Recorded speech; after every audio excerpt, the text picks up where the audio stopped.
Welcome back to Special Educators Resource Room podcast. This is Jennifer from Positively Learning. I am so glad that you're tuning in.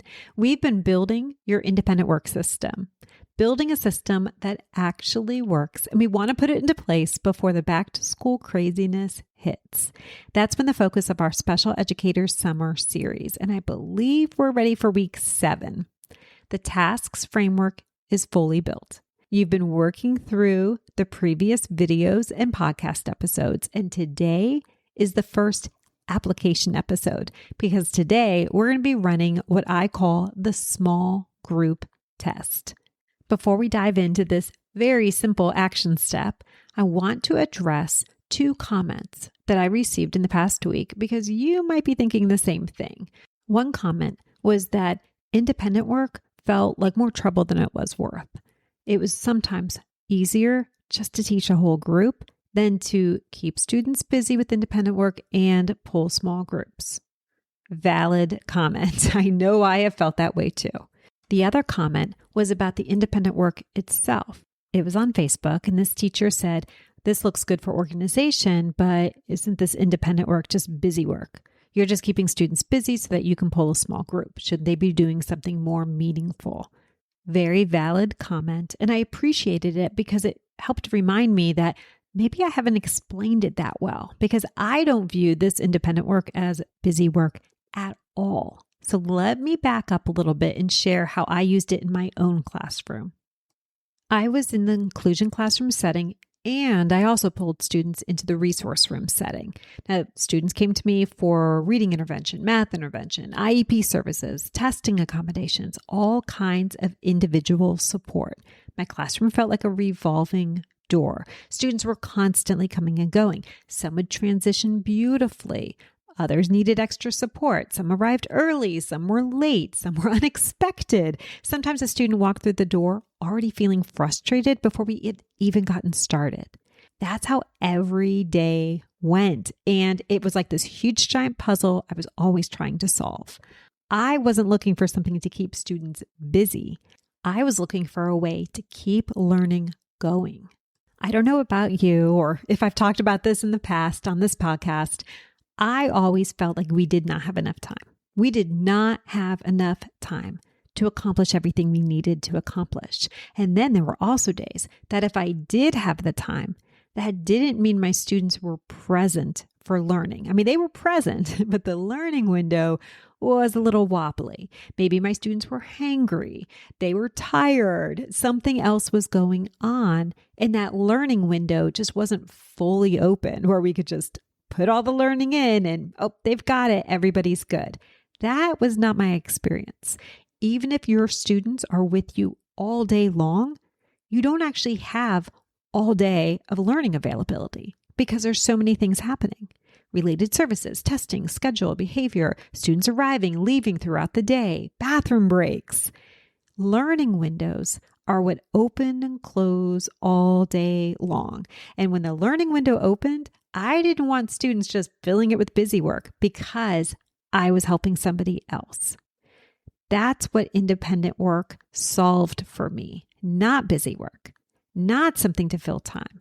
I had an independent work system that allowed one student to receive exactly what they needed while everyone else continued learning in meaningful ways. That's why we're doing this episode and why I'm doing this whole series. We want to find out if the system that you've been building all summer long can actually do that. Quick pause for housekeeping notes. If you're asking, what series are you talking about? I've been doing a Special Educator Summer Series on YouTube at Positively Learning. It's a video every week that gives you one action step. I do recommend watching the videos in order and then come on back when you're ready to take this action step. I'll link the playlist in the show notes. Now let's move forward with the small group test. What is this test actually measuring? So what the small group test is really about is not about whether students can sit quietly. It's not whether your room looked organized. It's not even about whether the tasks got completed. It is about one thing. This test is about answering the question, can you be somewhere else? Can you sit down with a handful of students and give them your actual attention? not split attention, not one eye on the group and one eye on the room. Can you give your small group sitting in front of you your uninterrupted attention for a set number of minutes, maybe 5 minutes? That's what small group instruction actually requires. It's also what most teachers aren't able to do consistently, not because they don't want to, but because the room hasn't been set up to run without them. Every piece of that tasks framework that we've gone through over the last few episodes was pointed at this moment. We talked about the skills, the tasks, the system, the routine, the teaching sequence. All of those steps exist so that when you pull your chair into the small group area and you sit down, the rest of the classroom can keep going. The small group test is how you find out if it does. How to run the test. Here's how it works. You start an independent work block the same way you always do. Students move to their tasks, the visual schedule is up, the work system is running, and you sit down with a small group. Now, at this point, if you're saying, what are you even talking about? Please hit pause, go back, watch the Special Educator Summer Series in order, binge listen to those, and then come on back. I've got you. Okay, you're sitting down with your small group. Say you have 3 students. It's a very small group. You have 5 minutes. Real instruction. You're not going to be circulating the room. You're not going to be supervising. You're not going to be glancing up every 30 seconds to redirect someone. You're actually sitting down. You are actually teaching. That's it. That's the whole test, pulling a small group. Now imagine if you were observing this, or maybe you have it on video and you can go back and watch it. Answer these 3 questions. When the block began, do your other students, not in your small group, were they able to get started on their tasks and begin without you telling them to, or without prompting them, or without giving them a look that means get to work? If your students are waiting for you to kick things off, we have a start problem. It points back to that clear start piece that we talked about in previous weeks when we talked about the teaching sequence. The signal to start isn't strong enough without you there. But don't worry, we can fix that. The second question I want you to think about, maybe your students got started, but they weren't able to continue without you. Once students are working, were they able to keep working when they hit something uncertain, or did they stop and immediately look for you? Student who puts their hands up and waits on you the minute they hit a bump, that's what we would call a continue problem. Usually that means the task's work signal isn't clear enough, or the student simply hasn't practiced the routine enough to trust themselves to keep going. And the last thing we want to observe is how students do at the end of their task. Can students finish a task without you? When students complete a task, do they know exactly what comes next, or do they look around for you? Or do they get up and come on over to you? If that's happening, that's a finish problem. The finished bin isn't clear. The next step isn't obvious enough to your students, or the ending routine simply hasn't been practiced enough. Start, continue, finish. If those steps sound familiar, you probably listened to the first episode of our series. We talked about those 3 breakdown points. And then we spent the rest of the episodes building a system designed to solve them. This small group test that we're doing this week simply tells you if there are any leaks in the system and which leak still needs our attention. This week, I'd like you to complete the test. Now, I know you might not have students with you. It might have to wait a couple of weeks for back to school. Maybe you do have ESY. Maybe you're just relying on memory of what you've seen happen before. Whenever you do get the opportunity to do the test, I want you to think about where the breakdown occurs. And if something does break down in your system, that's not a sign that the system failed. It's just a sign that we have a leak. And a specific leak is something we can fix. That's completely different from that feeling like independent work just isn't working. It's too much trouble. I'll just teach whole group instead. No, now that you've gone through this series, you know what independent work is supposed to look like. Tasks with a clear start, clear work, clear finish, and you know what the system around those tasks need. A visual schedule, a finished bin, a work system, rotation, storage. You also know how to teach the routine, modeling, practicing with support, practicing with less support, independence.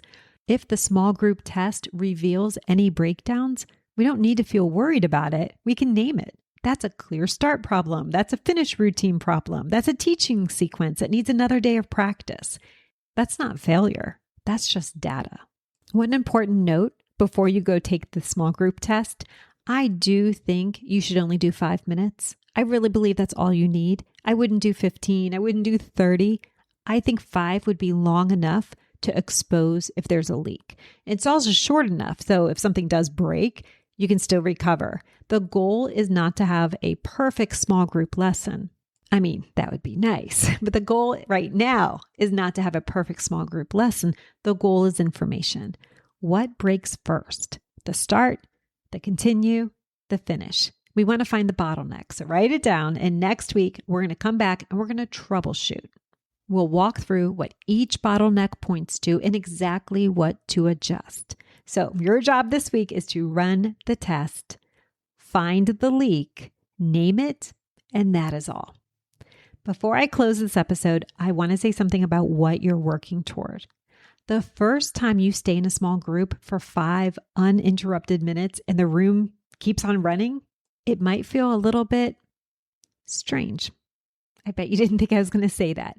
But it might feel strange, not bad, just a little different, because you have previously spent so long being the person holding everything together that when the room no longer depends on you every single second, it might feel like something is missing. Nothing is missing. Your system is just working. Now let's fast forward a few months. Imagine if I got to come visit you and I walked into your classroom while you were teaching a small group. What would I see? I wouldn't see students waiting. I wouldn't see students filling time. I would see students learning, working towards their individual goals. They're building independence while you're pulling a small group. That's what this entire series has been about. It wasn't about the task boxes. It wasn't about the shelves that we used or the labels. It was about creating a classroom where one student can receive exactly what they need while everyone else continues learning and feeling great about it. Please go run the small group test this week, and I'll see you back here next week, and together we are going to troubleshoot whatever leaks you find. I'll put some links in the show notes. I'll put a link to the playlist on YouTube so you can binge watch the series all the way through. Be sure to hit follow so you don't miss any future episodes. I will also put a link to the Independent Work Club, which includes the Task Box Club, so you can see what these tasks look like and begin matching them to your students' needs. Thank you so much for listening, and I'll catch you next time in the Special Educators Resource Room. Thanks so much for tuning in, and I'm dying to ask, what'd you think? Be sure to hit the follow or subscribe buttons so that you never miss an episode. You can find the show notes and links for everything mentioned in this episode at positivelylearningblog.com. See you next week for more special education solutions.